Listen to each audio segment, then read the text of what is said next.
الحمد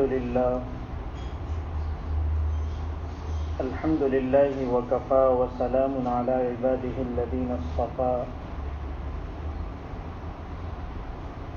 أما بعد فأعوذ بالله من الشيطان الرجيم بسم الله الرحمن الرحيم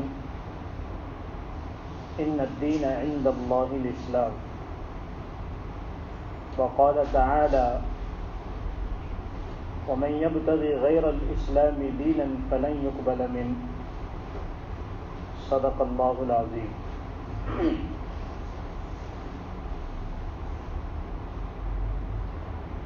اللہ تبارک و تعالی نے صرف ایک ہی دین اتارا ہے اور وہ دین اسلام ہے۔ حضرت آدم علی نبینا وعلیہ الصلاۃ والسلام سے لے کر آخری نبی خاتم النبیین جناب محمد الرسول اللہ صلی اللہ علیہ وسلم تک جتنے انبیاء اور رسول آئے، انہوں نے جس دین کو اپنی قوموں کے سامنے پیش کیا وہ دین اسلام ہی تھا۔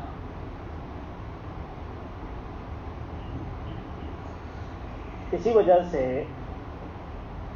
اللہ تبارک و تعالیٰ نے قرآن کریم میں یہ اعلان کر دیا ہے کہ دین تو صرف اسلام ہی ہے، اس کے علاوہ دنیا میں ہر زمانے میں اور ہمارے اپنے اس آخری زمانے میں بھی آخری نبی کی آخری امت میں بھی جو مختلف مذاہب اور دین نظر آتے ہیں، یہ سارے کے سارے اللہ تبارک و تعالیٰ کی نظر میں غیر معتبر ہیں۔ انہیں ادیان باطلہ کہا جاتا ہے کہ یہ سب باطل مذاہب ہیں، یہ سب باطل دین ہیں، ان کا تعلق اللہ تعالیٰ سے نہیں ہے، ان کا تعلق شیطان سے ہے۔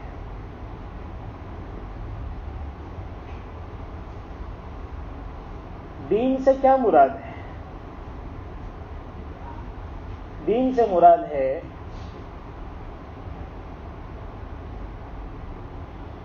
جس پر چل کر انسان اللہ تبارک و تعالیٰ کی اور اس کے رسول صلی اللہ علیہ وسلم کی اطاعت کرے۔ جو اللہ کا بتایا ہوا اور رسول اکرم صلی اللہ علیہ وسلم کا بتایا ہوا طریقہ ہے، وہ ہے دین۔ اور جو اللہ اور اس کے رسول صلی اللہ علیہ وسلم کے بتائے ہوئے طریقے کے خلاف جو بھی طریقے ہوں گے وہ باطل دین کہلائیں گے۔ ہم مسلمان ہیں، مومن ہیں، آخری نبی کی امت اجابت ہے کہ ہم نے حضور اکرم صلی اللہ علیہ وسلم کی دعوت کو قبول کیا،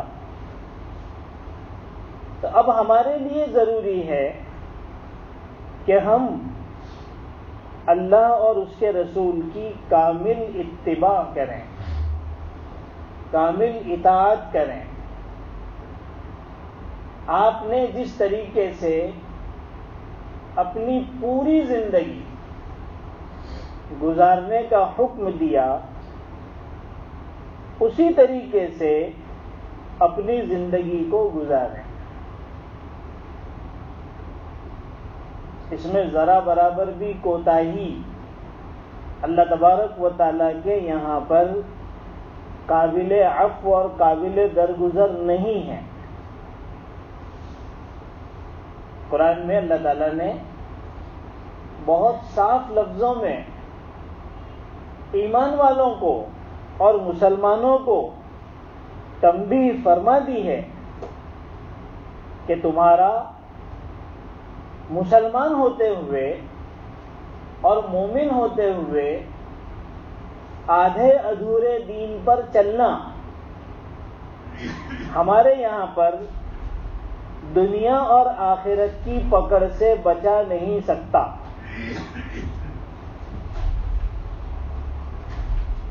آپ کو پورے دین پر عمل کرنا ہوگا، فرد کو بھی عمل کرنا ہوگا اور قوم کو بھی عمل کرنا ہوگا، کیونکہ فرد عمل کرے گا تو فرد ہی سے قومیں بنتی ہیں. تو بنیادی طور پر سب سے پہلی ذمہ داری تو فرد کی ہوتی ہے. اللہ تعالیٰ قرآن کریم میں فرماتے ہیں افتؤمنون ببعض الكتاب وتکفرون ببعض فما جزاء من يفعل ذلك منكم الا خزي في الحياة الدنيا ويوم القيامة يردون الى اشد العذاب وما اللہ بغافل عما تعملون. کیا تم لوگ کتاب کے بعض حصے پر عمل کرتے ہو اور بعض حصے کو چھوڑ دیتے ہو، انکار کر دیتے ہو؟ یعنی اپنی چاہت اور اپنی ضرورت کے مطابق، اپنی سہولت کے مطابق دین پر عمل کرتے ہو، اور جو تمہاری چاہت کے خلاف ہے اور جو احکام تم پر بار ہیں، اس میں مشقت ہے، اس پر عمل نہیں کرتے، تو تمہاری سزا کیا ہوگی؟ یہ سزا کافروں کو نہیں بتائی جا رہی ہے، یہ سزا خدا کے منکروں کو نہیں بتائی جا رہی ہے. یہ سزا کا ذکر جو قرآن میں ہے اور جس سزا کو یہ امت بھگت رہی ہے، آپ تک وہ سزا ابھی پہنچی نہیں ہے، ورنہ دنیا کے اندر لاکھوں اور کروڑوں اس سزا میں مبتلا ہو چکے ہیں. تو اللہ فرماتے فما جزاء من يفعل ذلك منكم، تم میں سے جو یہ حرکت کرے گا اس کی کیا سزا ہوگی؟ اللہ تعالیٰ نے دو سزائیں بتائی. ایک سزا کا تذکرہ فرمایا کہ وہ تم کو دنیا میں ملے گی، اور ایک سزا کا تذکرہ فرمایا جو تم کو آخرت میں ملے گی. یہ کن لوگوں کے بارے میں کہا جا رہا ہے؟ جو مسلمان ہیں، ایمان والے ہیں، لیکن پورے دین پر عمل نہیں کرتے. نماز پڑھ لیتے ہیں، رمضان کے روزے رکھ لیتے ہیں، اور زندگی میں ایک مرتبہ حج بھی کر لیتے ہیں، مال کی کچھ زکوٰۃ بھی ادا کر دیتے ہیں، لیکن دین کے دوسرے احکام میں دین پر چلنا ان کے لیے مشکل ہے. مثال کے طور پر کاروباری زندگی میں ہمارے دین نے حلال اور حرام کی جو تقسیم کی ہے، بعض چیزوں کو جائز قرار دیا، بعض چیزوں کو ناجائز قرار دیا. ان کے لیے ان ناجائز کاموں سے بچنا اور کاروبار کے اندر حرام طریقوں سے بچنا مشکل ہے کہ بھئی اس کے بغیر تو کام ہی نہیں چلے گا، اور تجارت اور بزنس تو اس کے بغیر ہو ہی نہیں سکتا. اور اگر یہ ساری پابندیوں پر ہم عمل کریں تو پھر ترقی کیسے کریں گے؟ یہ وہ جملے ہیں جو مومن اور مسلمان اپنی زبان سے ادا کرتے ہیں. آئلی زندگی میں اور خانگی زندگی میں اور خصومات اور آپس کے جھگڑوں میں دین کے ذریعے سے ان مسائل کو حل کرنے کے لیے مومن اور مسلمان تیار نہیں ہے.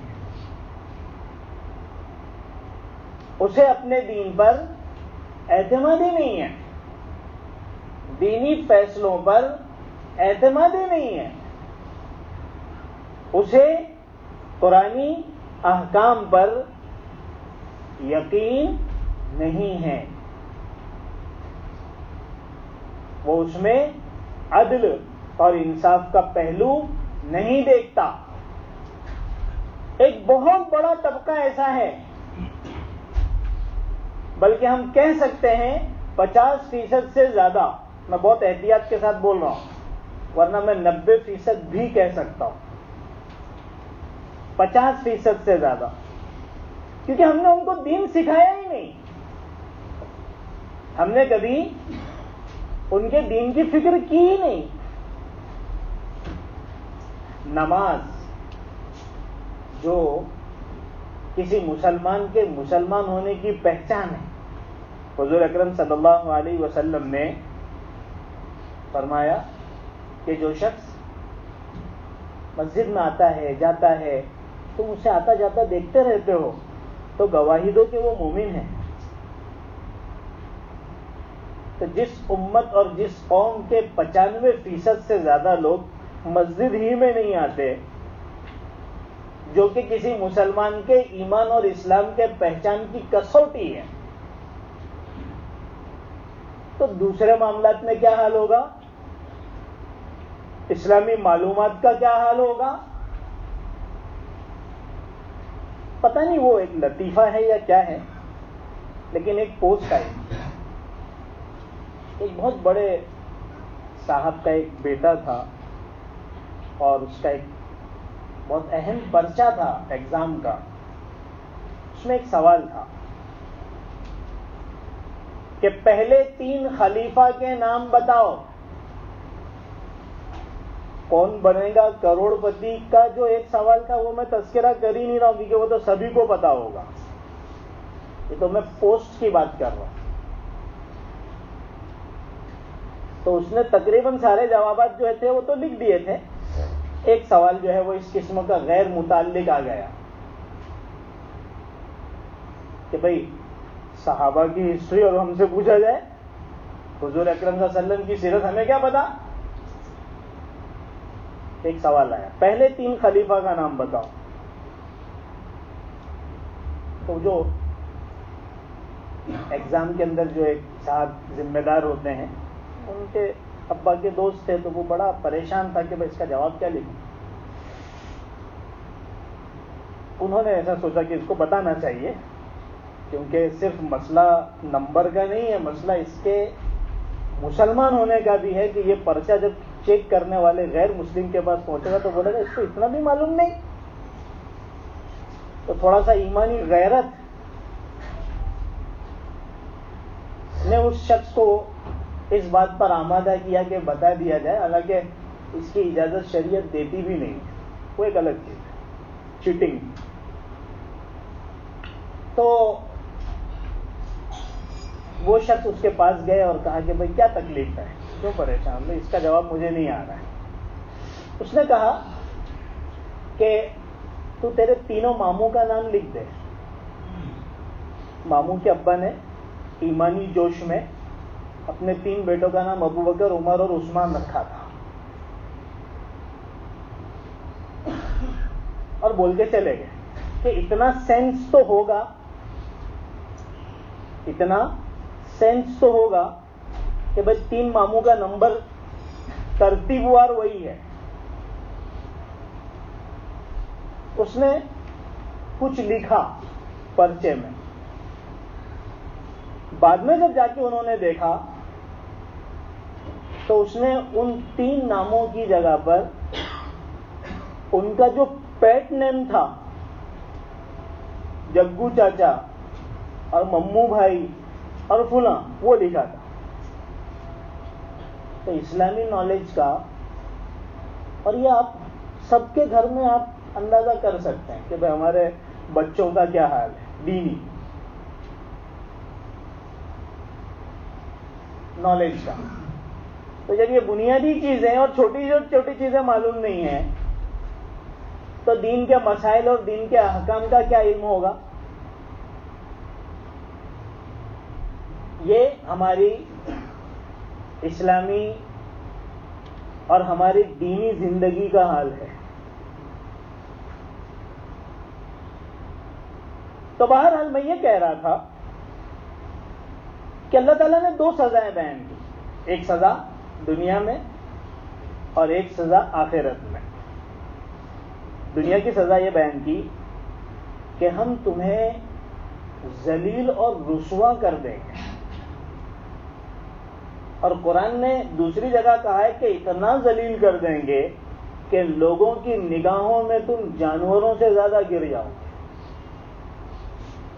اپنے بارے میں دنیا کی قوموں کا کیا خیال ہے وہ آپ اچھی طریقے سے جانتے ہیں کہ اس قوم کے بارے میں دیگر مذاہب والے اب کیا سوچ رہے ہیں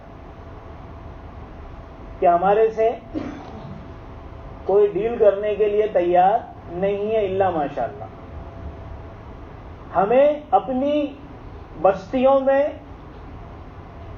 رہنے دینے کے لیے کوئی تیار نہیں ہے، ہمارے ساتھ معاملات کرنے کے لیے کوئی تیار نہیں ہے الا ماشاءاللہ۔ کچھ لوگ تو ہوتے ہی ہیں جو بیچارے اچھے ہوتے ہیں تو معاملات ہوتے ہیں۔ نگاہوں سے اللہ تعالیٰ نے گرا دیا، اور آخرت کے اندر اللہ فرماتے ہیں کہ اشد العذاب، سخت ترین عذاب ہم تم کو دیں گے۔ کس بات پر؟ کہ تم نے اپنی چاہت کے دین پر تو عمل کیا جو تمہیں اچھا لگا، اور جہاں پر تمہیں اچھا نہیں لگا، تمہاری سہولت کے خلاف تھا، یا تمہیں دین کے ان احکام پر یقین نہیں تھا، تم اس دین کے حکم کو، قرآن کے حکم کو، رسول اللہ کے حکم کو، ان مسائل کو عدل اور انصاف کے خلاف سمجھتے تھے کہ ایسا نہیں ہونا چاہیے، تو تم نے اس کو چھوڑ دیا۔ حالانکہ ضروری تھا ایک مومن اور مسلمان کے لیے کہ وہ سارے احکام میں، چاہے عقل میں وہ بات آئے یا نہ آئے، اور یہی ایمان ہے، اس کو حق جانتے ہوئے اس کے مطابق عمل کرے۔ کوتاہیاں انسانوں سے ہوتی ہے، لیکن ایک مومن اور مسلمان کے لیے ان احکام پر یقین رکھنا اس کے ایمان کے لیے ضروری ہے۔ تھوڑا بہت نماز روزے تک تو مسلمانیت نظر آتی ہے، لیکن جب دوسرے مسائل پیش آتے ہیں اور آپس کے جھگڑوں کے معاملات پیش آتے ہیں، تو شریعت کے مطابق مسائل کو حل کرنے کے لیے، اپنے جھگڑوں کو فیصل کرنے کے لیے ایک بہت بڑا طبقہ تیار نہیں کہ بھائی ہم شریعت کے مطابق مسئلہ حل نہیں کرنا چاہتے، شریعت کو تھوڑا سائڈ میں رکھو، ہم تو انڈین لا کے حساب سے مسئلہ حل کرنا چاہتے ہیں۔ اب یہ مسئلہ کسی مفتی اور قاضی کے پاس حل نہیں ہوگا، قرآن اور حدیث کے مطابق حل نہیں ہوگا، اب یہ مسئلہ حل ہوگا کورٹ میں۔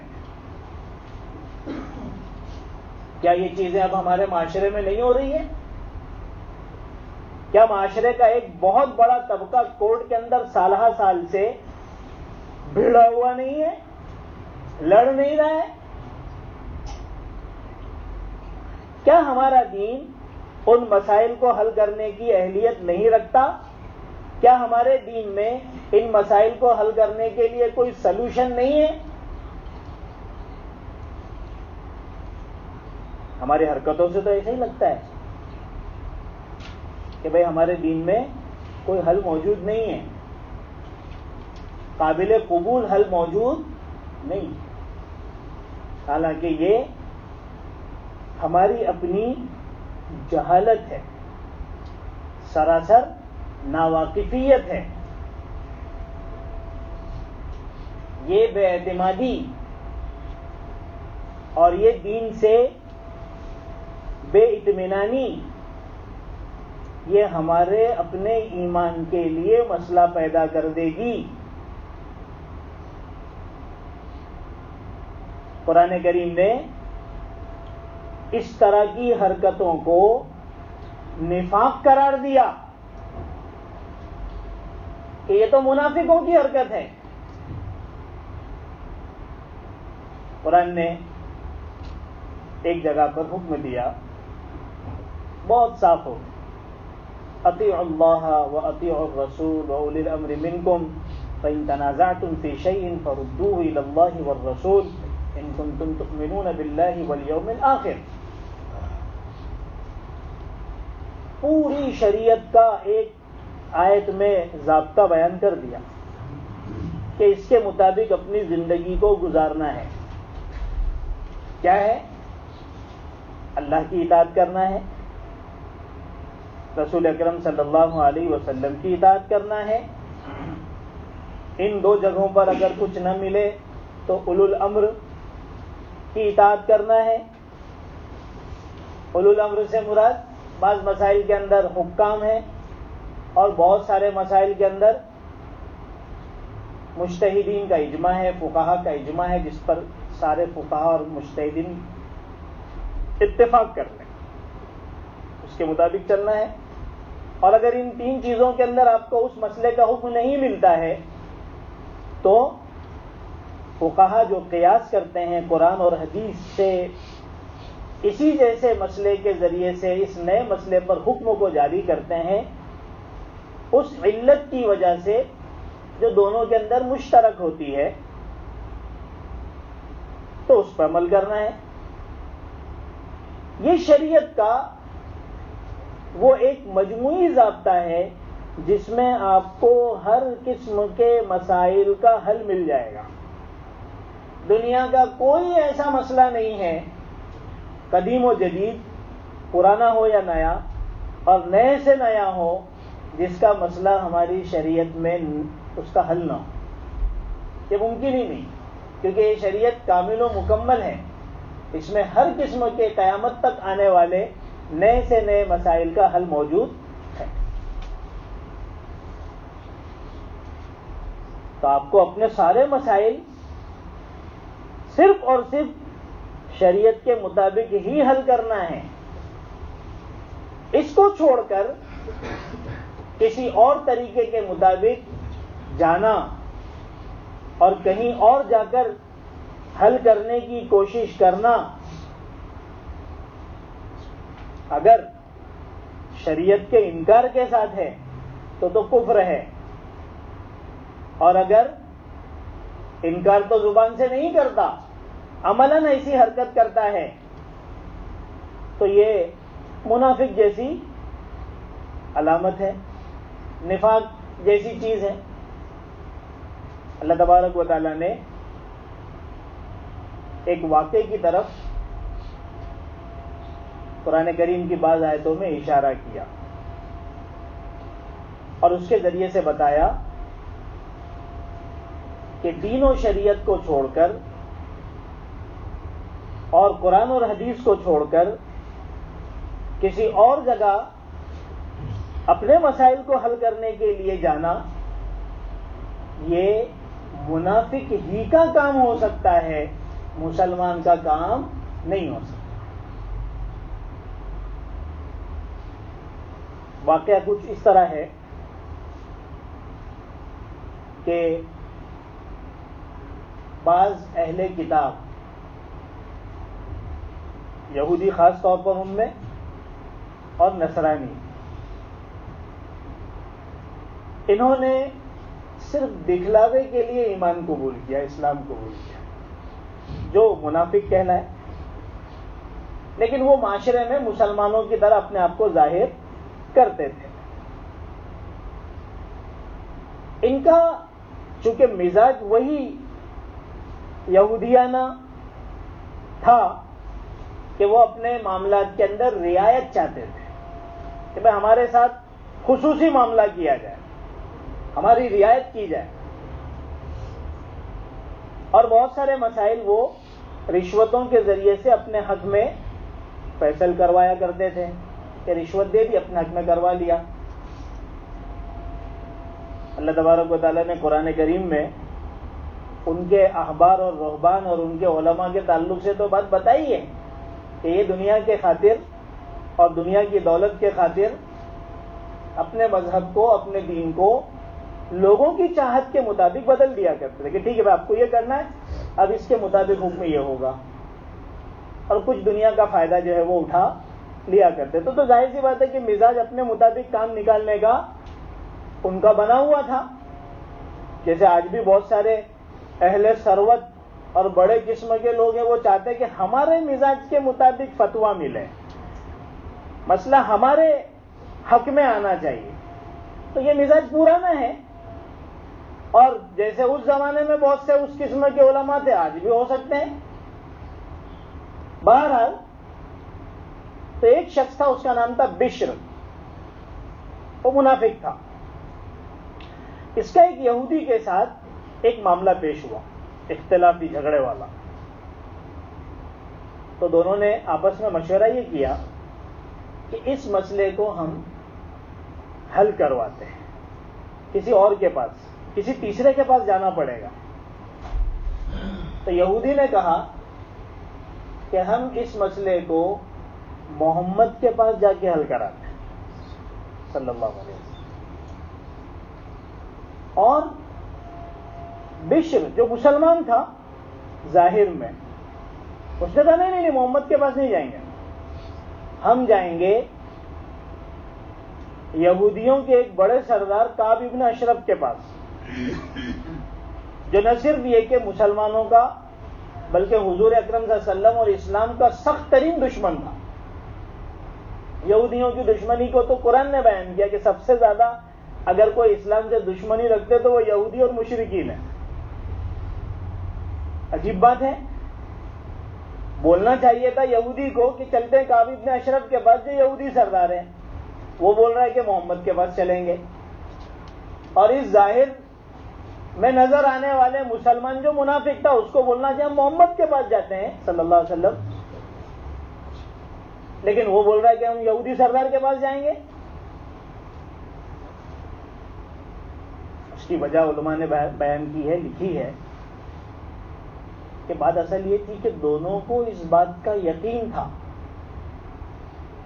کہ حضور اکرم صلی اللہ علیہ وسلم جو فیصلہ کریں گے وہ 100% صحیح ہوگا، اس میں کسی قسم کی رو رعایت نہیں ہوگی.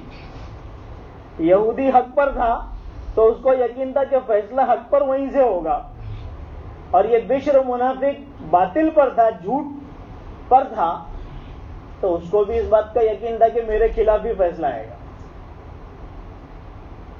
کیسا حضور اکرم صلی اللہ علیہ وسلم کا معاملہ ہوگا. بہرحال بہت نوک جھونک کے بعد طے یہی ہوا کہ نہیں حضور کے پاس ہی جانا ہے. حضور اکرم صلی اللہ علیہ وسلم کے پاس پہنچے، اپنا معاملہ رکھا، حضور نے تحقیق کی، اور تحقیق کے بعد آپ نے یہودی کے حق میں فیصلہ دے دیا کہ بھئی یہ حق پر ہے. اور بشر جو ظاہر میں مسلمان تھا، تو آپ کہہ سکتے ہیں کہ ایک مسلمان کے خلاف فیصلہ آپ نے دے دیا. اب اس فیصلے کے بعد باہر جب نکلے ہیں تو بشر کہنے لگا کہ بھئی مجھے اس فیصلے پر اطمینان نہیں ہے. تو یہودی نے کہا کیا تیرے کو اس پر اطمینان نہیں؟ میرے کو اطمینان ہے. تو اس نے کہا کہ نہیں ہم عمر کے پاس چلتے ہیں، اور عمر جو فیصلہ دیں گے میں اس کو قبول کر لوں. تو یہودی تو پہلے تیار نہیں ہوا، لیکن بعد میں سوچا چلو چلے جاتے ہیں. ایک آدمی اگر ضد پر ہی آ جائے اور اپنا مسئلہ حل کرنا تو جانا پڑتا ہے. اور یہودی کے لیے جانا کوئی مسئلہ بھی نہیں تھا، اس کے تھوڑی نبی تھے. ارے بھائی نبی کا مسئلہ تو بشر کے لیے تھا کہ وہ اپنے نبی کو چھوڑ کر جا رہا ہے کسی اور کے پاس. یہودی نے کہا چلو ٹھیک ہے چلتے ہیں. حضرت عمر کے پاس پہنچے، نوک کیا، حضرت عمر باہر آئے، فرمایا کہ کچھ مسئلے کے لیے آئے ہوئے ہم لوگ. گھر میں بٹھایا تو یہودی نے پورا کھل کر بتا دیا کہ ہم لوگ پہلے حضور کے پاس گئے تھے، اپنا مسئلہ رکھا، قضیہ رکھا، آپ نے میرے حق میں فیصلہ کیا. اس نے بولا مجھے اطمینان نہیں ہے، عمر جو فیصلہ کریں گے میں اس کو مان لوں گا. تو حضرت عمر نے کہا اچھا یہ بات ہے، بیٹھ ابھی آ رہا ہوں. اس لیے کہتے ہیں نا کہ اس دنیا میں صرف ایک عمر اگر آ جائے تو ہم سب کا مسئلہ حل ہو جائے. بات کرنے والے بہت ہیں، عمل کرنے والا کوئی نہیں. عمل کیسا ہوتا ہے وہ بھی دیکھ لیجیے. کہ حضرت عمر اندر گئے، تلوار لے کے اس کی گردن اڑا دی اور فرمایا کہ جس کو حضور اکرم صلی اللہ علیہ وسلم کا فیصلہ منظور نہ ہو اس کا فیصلہ یہی ہے، اس کو اس دنیا میں رہنے کا حق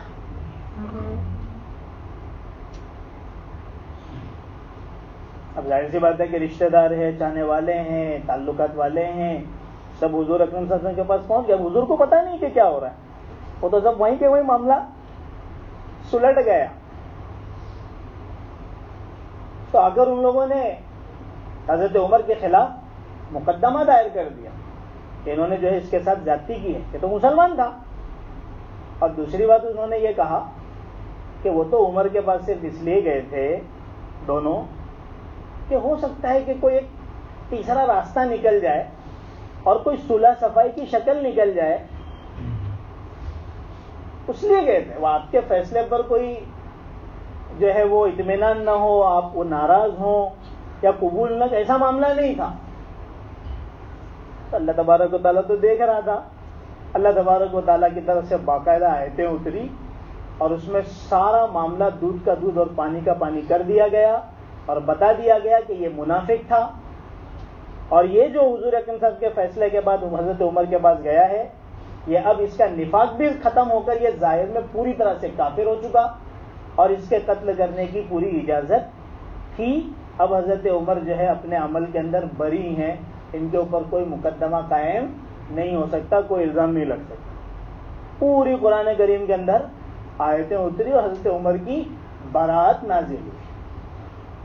قرآن کریم میں تقریباً 18 جگہیں ایسی ہیں جہاں پر حضرت عمر نے ایک فیصلہ کیا اور اللہ تعالیٰ کی طرف سے اس کی تائید اتری ہے کہ ہاں حضرت عمر کا فیصلہ ہی صحیح ہے. تقریباً 17 یا 18 جگہ ایسی ہے، اس میں سے ایک یہ بھی ہے.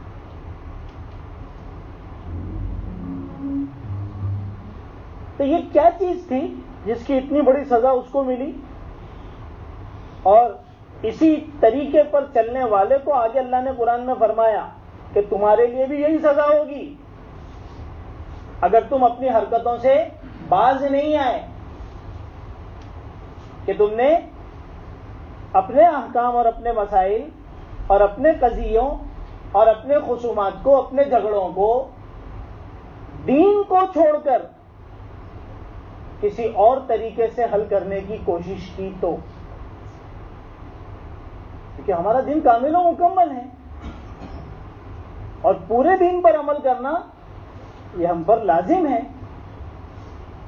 لہذا ہمارے لیے اجازت نہیں ہے کہ ہم اپنے معاملات کو کسی اور جگہ پر جا کر فیصل کروائیں. کسی اور جگہ پر جانے کو اللہ تبارک و تعالیٰ نے طاغوت کا طریقہ قرار دیا، شیطان کا طریقہ قرار دیا کہ ہمارے دین کے علاوہ، کان کھول کر سن لیں، اسلام اور اسلامی شریعت کے علاوہ جتنے قانون ہیں، جس ملک کے قانون ہیں، وہ سارے کے سارے قانون وہ طاغوتی قانون ہیں، وہ شیطانی قانون ہیں اگر وہ اسلامی احکام کے خلاف ہیں تو. جیسے میں آپ کو ایک مثال دے دوں، ہمارا معاشرہ تو ایسے بہت سارے مسائل میں پڑا ہوا ہے کہ دین سے اس کو حل کرنے میں اس کو اطمینان نہیں ہے، وہ کورٹ میں جاتا ہے، کورٹ سے ہم جو ہے وہ اس مسئلے کو حل کریں گے اور کورٹ ہم کو جو ہے وہ فیصلہ دے گی. اور کورٹ کا کیا حال ہے؟ ہزاروں نہیں لاکھوں کیس پڑے ہوئے ہیں پینڈنگ میں، آپ کا نمبر پتہ نہیں کب آئے گا.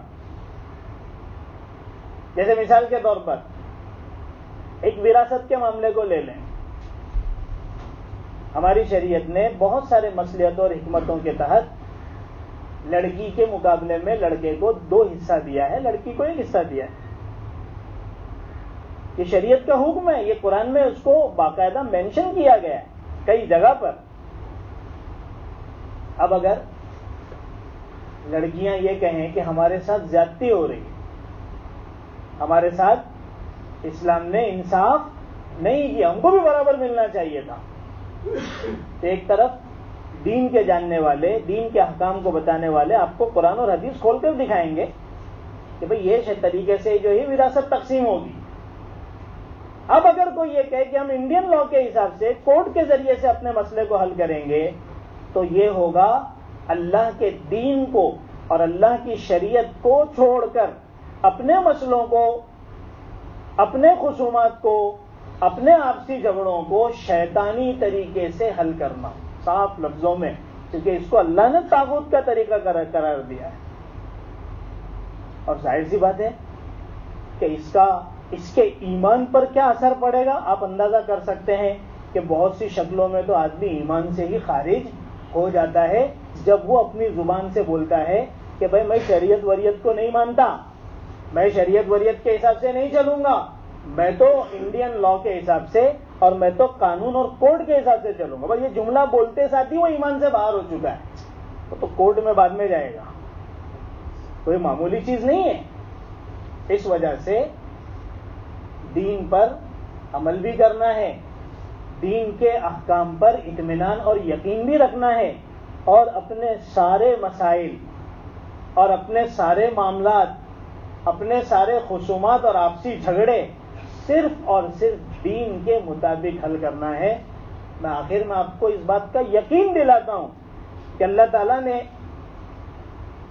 ہمیں جو اسلام دین دیا ہے اتنی سہولت سے اور اتنی آسانی سے اور اتنا اطمینان بخش طریقے سے، اس میں ہر مسئلے کا حل آپ کو ملے گا جو آپ کو کورٹ کچہری میں لاکھوں روپے، کروڑ روپے خرچ کرنے کے بعد بھی ملنے والا نہیں۔ ایک بات خالی یاد رکھیں کہ بعض چیزیں ایسی ہوتی ہیں جس کا تعلق کوئی اسلام سے اور اسلام کی مخالفت سے نہیں ہے، وہاں پر ضرورت پیش آتی ہے حکومت کی طرف سے قوت کی، مدد کی، کہ بھئی حکومت جو ہے ہمارا جو ہے ساتھ دے، پولیس کے ذریعے سے وہ کام ہو، کچھ اس طرح کے مسائل ہیں، اس کے اندر کورٹ کے پاس چلے جانا یا پولیس میں مدد لینا وہ اس میں داخل نہیں۔ جو شریعت کے مسائل ہیں جس میں اگر آپ وہاں جاتے ہیں تو شریعت کے خلاف جو ہے آپ کو جو ہے وہ فیصلے ملتے ہیں، اس سے منع کیا گیا ہے۔ تو اس چیز کا خاص ہم کو جو ہے وہ خیال رکھنا چاہیے۔ اللہ تعالیٰ ہم سب کو عمل کی توفیق عطا فرمائے۔ سبحان اللہ۔